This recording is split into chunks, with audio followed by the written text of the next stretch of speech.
오늘은 유한타증권 글로벌 인베스트먼트 본부장이신 유동원 본부장님을 초대했습니다. 안녕하세요. 안녕하십니까. 네, 오랜만에 뵙죠? 네, 오랜만에 뵙습니다. 네, 근데 그때도 주식시장이 괜찮았었는데 네. 그 이후로도 계속 올라서 결국 다우지수가 3만 선을 터치했네요. 어떻습니까? 네. 나스닥도 계속 상승하고 있는 것 같고 내년도 주식시장은 더 오를 거라고 보시나요? 네. 이 질문을 제가 요즘에 제일 많이 받는 것 같아요. 계속해서 좀 장외에 대해서 좋게 본다고 말씀을 드렸고, 아무래도 이 지금 풀려있는 유동성이 역대급이라서 지난번에 나왔었을 때도 조정이 있다면 투자 기회로 삼으시라고 말씀을 드렸는데, 이제 뭐 최고치를 자꾸 경신을 하다 보니까 또 여러 가지 지표들이 조금 과열이 아닌가 네. 이런 얘기들을 하고 계십니다. 그래서 저는 그럴 수도 있는데 아직까지 어쨌든 큰 사이클을 놓고 봤었을 때는 초입은 지났고 그죠?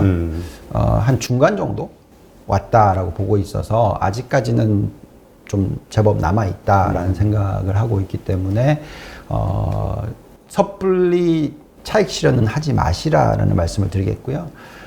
그건 제가 볼 때는 미국 시장도 마찬가지고 또 한국 시장도 마찬가지고 전반적인 글로벌 시장 중에서 지금 글로벌 경쟁력을 가지고 있는 국가들에 한해서는 조금 팔고 싶은 욕구가 생기시더라도 연말에 좀 그냥 놔두고 즐기시라는 게 맞다라고 좀 생각하고 있습니다.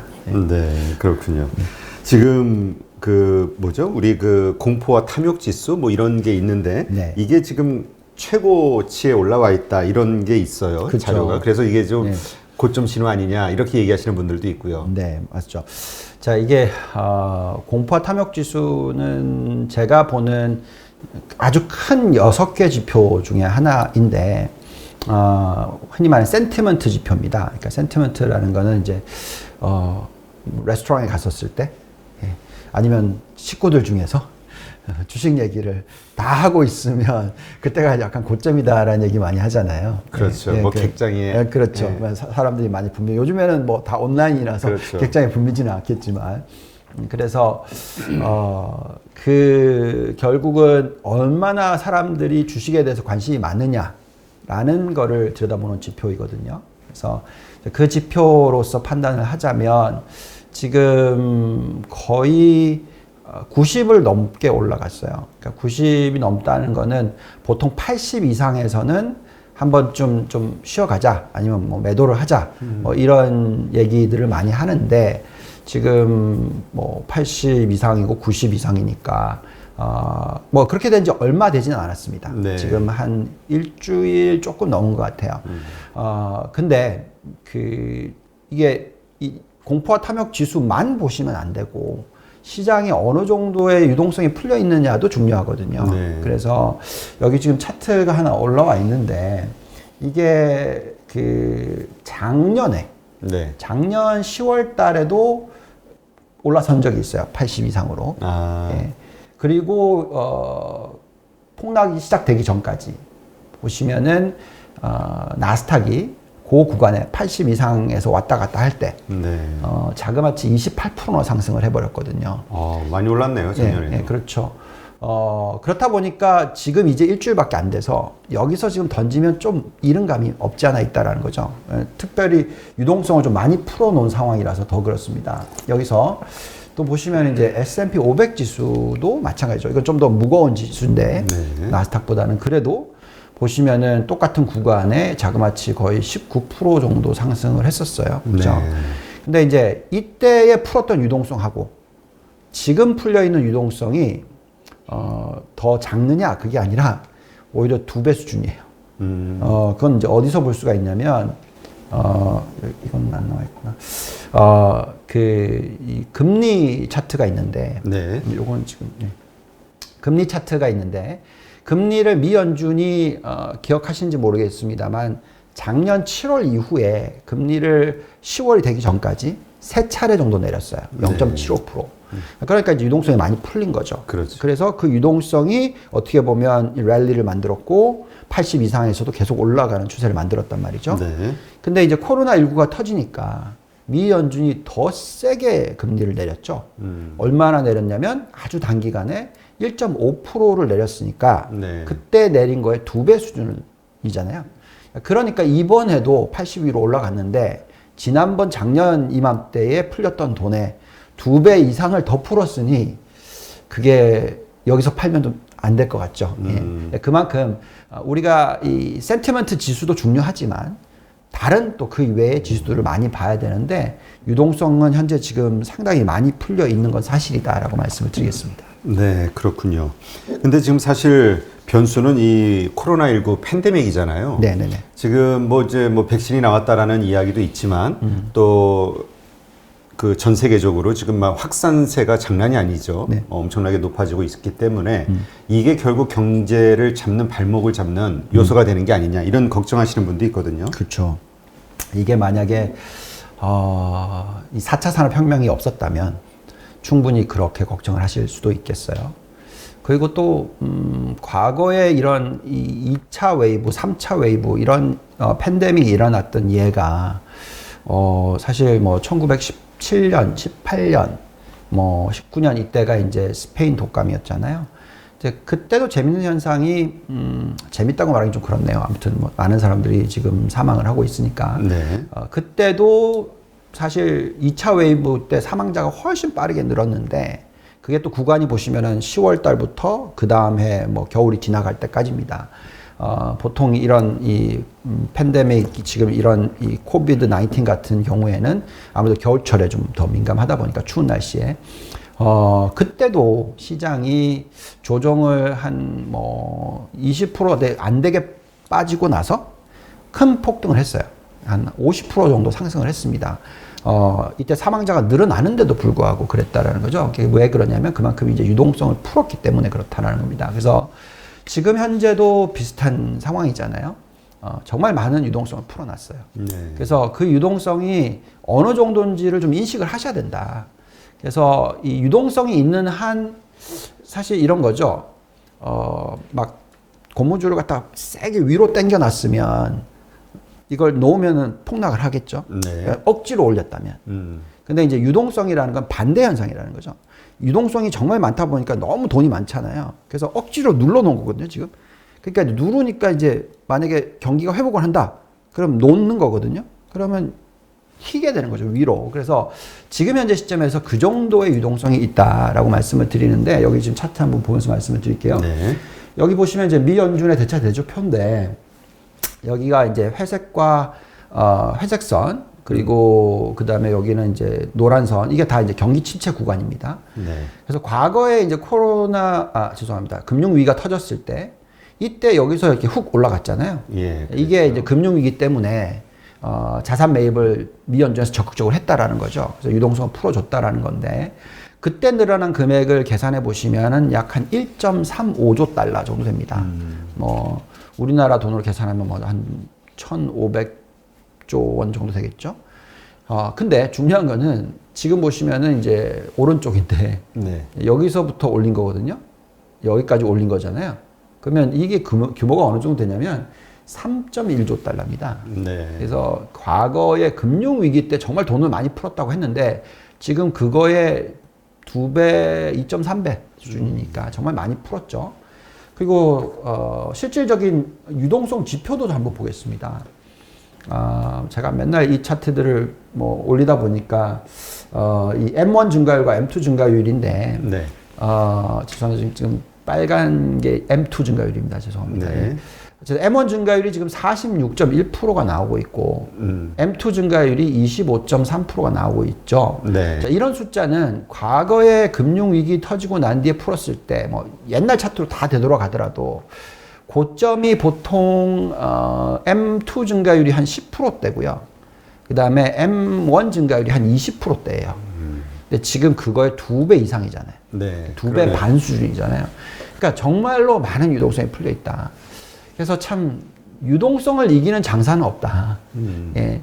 제가 옛날 히스토리를 좀 말씀을 드리자면 2006년도에 제가 별명을 최후의 비관론자라는 얘기를 들었었는데 그때도 유동성을 강화하고 시장이 경제 지표를 보고 경제 지표가 다 안 좋았으니까 예.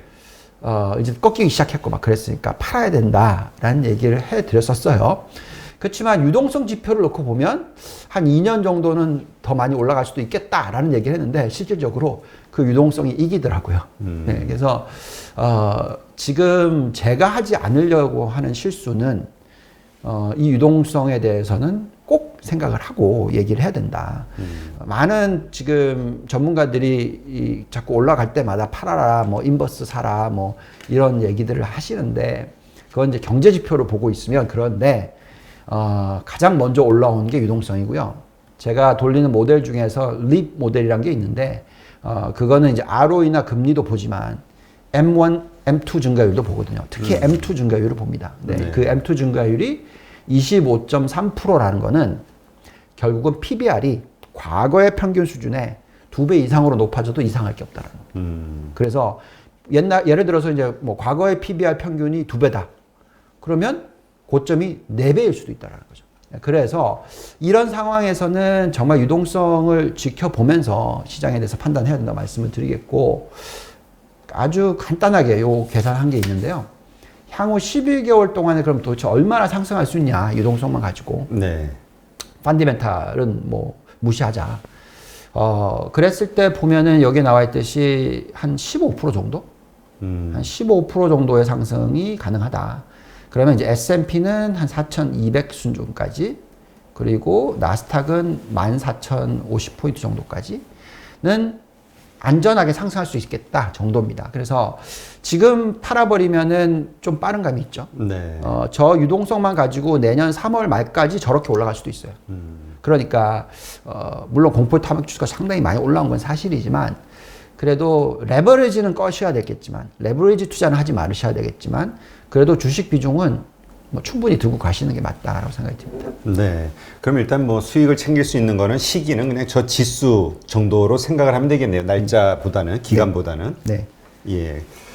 그러면 그 지금 어떻습니까? 신흥국 이제 지금 미국 시장은 이렇게 괜찮은데 네. 요즘 신흥국이 그 달러 캐리 트레이드니 뭐니 해가지고 자금이 몰린다. 네. 뭐 이런 얘기도 있고요. 네. 또 한편에서는 신흥국의 부채 문제로 위기가 좀 커지고 있다. 이 양쪽의 사이드에서 그 이야기가 나오고 있거든요. 네.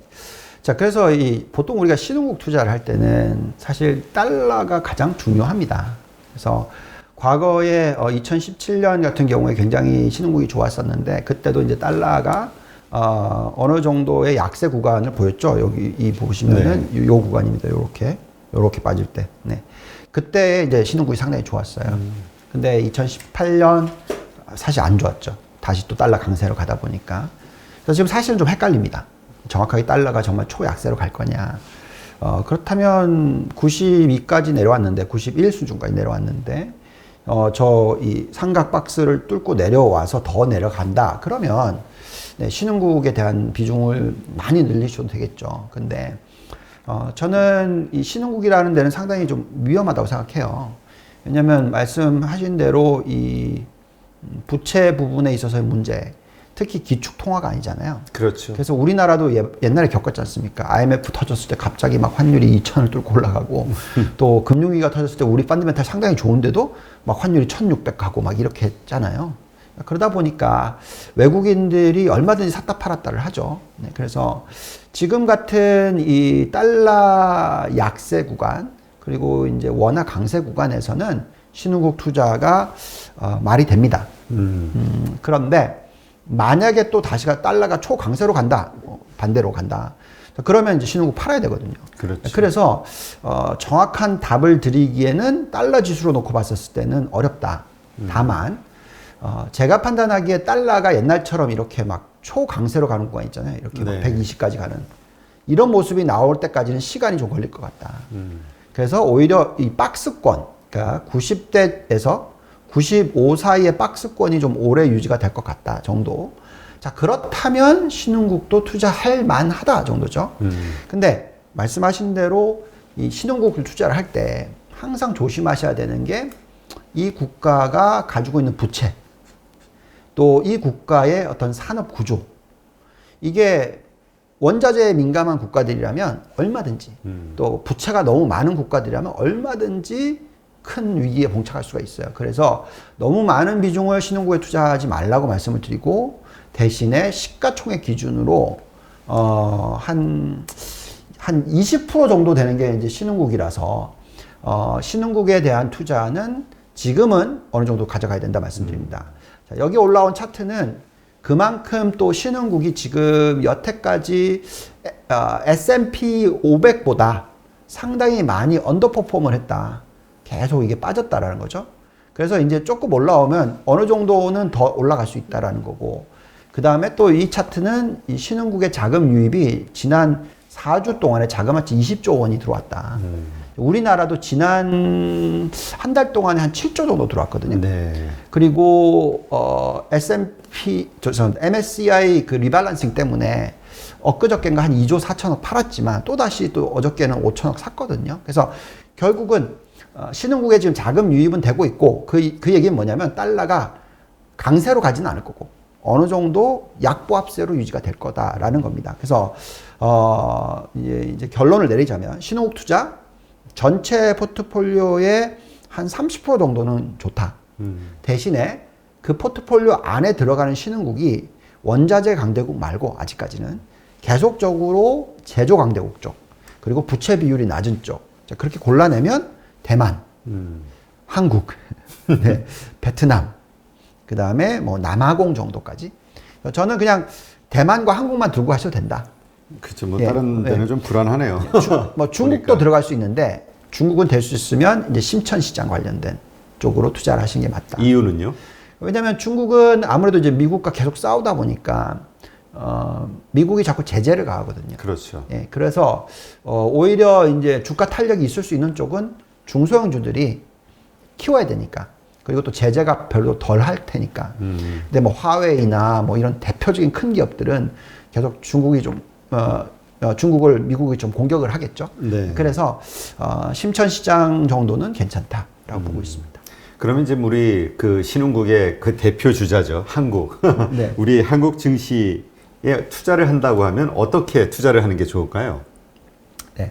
사실 한국 시장에 대해서는 제가 항상 말씀을 드리지만 제가 제일 못 봐요.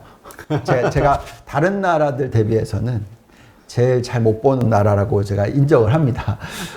말씀하시면 반대로 가야 되나요?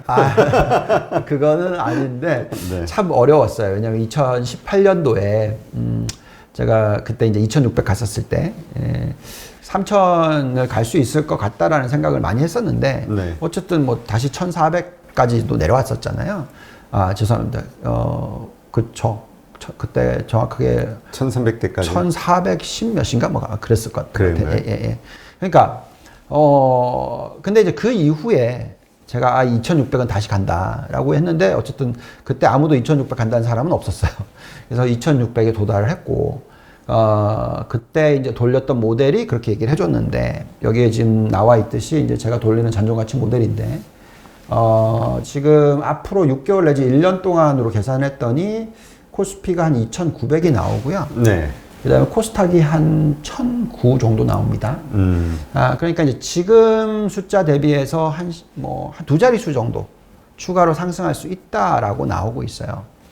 근데 보니까 요즘에는 많은 하우스들이 막 3,000은 다 부르시더라고요. 네, 그래서 조금 그렇습니다만 어쨌든 기본적으로 이 펀드멘탈만 놓고 보더라도 우리나라는 충분히 매력이 있다. 근데 중요한 거는 어떤 종목을 사야 되느냐. 그렇죠. 네, 그게 참 뭘 중요합니다. 사냐가 중요하죠. 네. 근데 네. 그 지금 말씀하신 것처럼 이제 미국 시장이 그렇게 상승할 수 있었던 요인은 이제 유동성에서 기인하신 거잖아요. 한국도 지금 그 원화 강세라는 요인 때문에 외국인 자금이라는 강력한 유동성이 늘어나면서 그 하우스들이 3,000을 부르짖는 게 또 타당할 수도 있지 않을까요? 네, 맞습니다. 근데 사실 이게 왜 더 타당하냐면 유동성 부여가 일어나고 있는 쪽이 외국인들 뿐만이 아니잖아요. 우리가 다 알고 있는 개미. 그렇죠. 어떤 부동산으로 자금이 또 막혔고. 네, 그렇죠. 그래서 최근에 그 얼마나 자금 유입이 됐는지가 다 이제 고객 예탁금이라는 데서 나오잖아요. 고객 예탁금이 50조를 뚫었다가 참 와 대단하다 이라고 얘기했는데 뭐 요즘은 항상 60조가 넘잖아요. 네. 조금 있으면 뭐 70조 넘어갈걸요. 아마 이제 그런 모습이다 보니까 국내도 유동성이 굉장히 많이 풀렸다는 걸 인정해야죠. 네. 그래서 항상 저는 유동성을 제일 먼저 봅니다. 물론 펀더멘탈이 굉장히 중요해요. 그래서 어느 시점에서 유동성이 더 이상 늘어나지 않고 줄기 시작하는데 펀더멘탈도 안 좋다.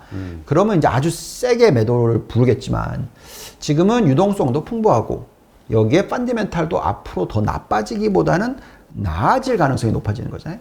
최근에 뭐 수출 증가율도 나왔잖아요. 네. 돌았었잖아요. 그래서 결국은 이런 펀더멘탈이 좋아지는 구간에서 유동성이 풍부하다면 얼마든지 한국은 꿈에 그리던 3,000. 예, 저는 2,900 정도로 나오는데 더 갈 수도 있지 않을까라는 생각은 해봅니다. 네. 네. 그럼 이제 중요한 뭐에 집중해야 될까? 네. 어떤 섹터에 우리가 관심을 가져야 될까를 좀 설명해 주시죠. 네. 제가 이거 좀 고민을 몇 개월 전부터 지수가 한 2,300일 때부터 많이 말씀을 드렸던 거예요. 그래서 옛날에는 차화정이라고 해서 이제 단어를 많이 그렇죠. 붙이셨잖아요. 그래서 저도 그런 거 한번 붙여보자라고 생각해서 이 전반회라고 많이 얘기를 했었어요. 전반회. 예, 그러니까 전반회가 단어가 좋잖아요. 전반적으로 다 투자를 하자. 외우기도 쉽고. 그래서 전반회라고 많이 말씀을 드렸어요. 근데 그랬더니 조금 아쉽더라고요. 그래서 추가적으로 2개의 업종, 그러니까 언바 정도를 더 붙였습니다. 근데 어쨌든 전반에만 들고 가도 나쁘지 않다고 생각하는데, 저는 뭐냐면 이제 전기차 배터리 업종, 반은 이제 반도체 장비 업종, 그 다음에 이제 N은 이제 에너지인데 신재생 에너지, 에너지 솔루션 이런 쪽인 거고요. 그 다음에 이제 더 추가로 붙였던 게 이제 언바인데 이제 언은 이제 언택트 산업. 그 다음에 바는 이제 바이오 산업. 그렇습니다. 그래서 저건 이제 업종을 짚어놓은 거고, 그러면 이제 거기에 대표적인 종목들이 있어야 되잖아요. 그렇죠. 그래서 이제 저희가, 저걸 사라는 말씀은 아닙니다. 근데 어쨌든 그렇죠. 저런 종목을 보고 있다라고 말씀을 드리겠고. 관심을 가질 만한. 관심을 가져는, 그렇다고 말씀을 드리고 있는데, 저는 이제 전기차 배터리 관련이니까 그 안에는 현대차, 기아차, 뭐 현대모비스, LG화학, 삼성 SDI, 에코프로비엠 이런 종목들이 대표적으로 있고요. 그 다음에 이제 최근에 제가 한 달 전, 한 3주 전인가 봐요. 이 반도체 튀기 전에 이쪽에 굉장히 초점 많이 맞추셔야 된다고 계속 말씀드렸거든요. 삼성전자, SK하이닉스, 원익 IPS, 뭐 그 이외에도 좀 중소형주 같은 경우에 뭐 테스, 뭐 이런 종목들이 있습니다. 그 다음에 이제 에너지 솔루션, 신재생 에너지 이쪽은 당연히 이제 한화 솔루션, 현대에너지 솔루션. 현대에너지 솔루션 아무래도 현대차, 기아차가 있으니까 또 수혜를 받겠죠. 그 다음에 이제 언택트 쪽은 이제 카카오, 네이버 뭐 이런 종목이 있겠고, 반은 워낙 종목을 고르기가 어려워요. 왜냐면 이게 변동성이 심하기 때문에. 그렇죠. 네. 얼마 전에 그 신라젠 때문에 난리가 계속 그렇죠. 이어지고 있잖아요. 그래서 종목 고르기 정말 어려워서 바이오는 항상 저는 ETF를 활용하라고 말씀드려요. 그래서 바이오 ETF를 사시던가 아니면 그냥 코스닥 ETF를 사시던가. 왜냐면 코스닥이 바이오 비중이 한 40% 정도 되니까. 맞네요. 네네. 그래서 그렇게 어떤 관심을 가지시고 포트폴리오 구성하는 게 좋다라고 말씀을 드리고 있습니다. 네. 지금 이제 우리 한국 시장에 대해서 잠깐 살펴봤는데, 네. 우리 그 유본부장님이 간혹 미국 CNBC 하고도 이렇게 가끔 인터뷰 연결하시잖아요. 네. 네. 어떻습니까?